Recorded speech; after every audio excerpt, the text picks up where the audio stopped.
So before I studied the Alexander technique, I had this squeaky, high-pitched voice, and now it's deep and resonant.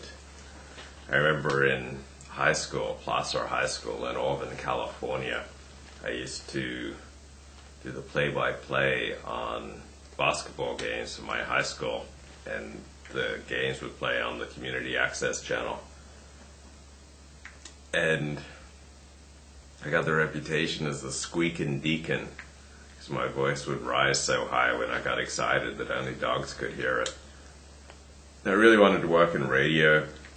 I worked in radio news at K-High Cahill for a couple of years during high school, and then a little more than 2 years after high school.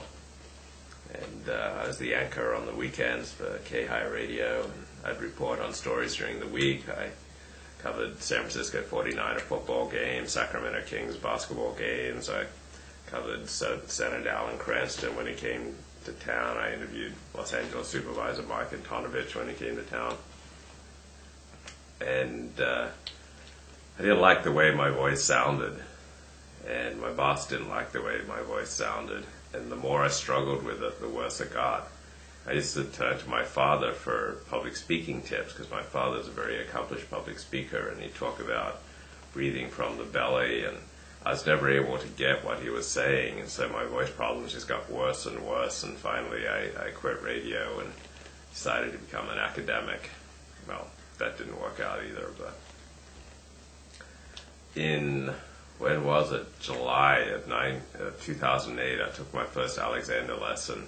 Over the years, as I managed to let go of unnecessary body tension, like even if you're holding unnecessarily in your ankle, that's going to affect your voice quality.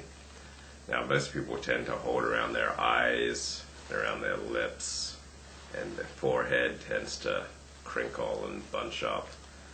And so if you're tensing, if you're holding your jaw, all these things are going to negatively affect your voice quality, let alone if you're tightening your neck, you're holding with your back and compressing. All these things will negatively affect the quality of your voice. If you're holding in your back, it gives the lungs less room to breathe, so the torso is not as dynamic. And all this can negatively affect the way you come across. So over several years of Alexander technique lessons, I've been able to let go more and more of this unnecessary body tension. Now I really like the way my voice sounds. Also, it helps that I've had a pretty bad cold the last few days, so that's transformed the way my voice sounds as well.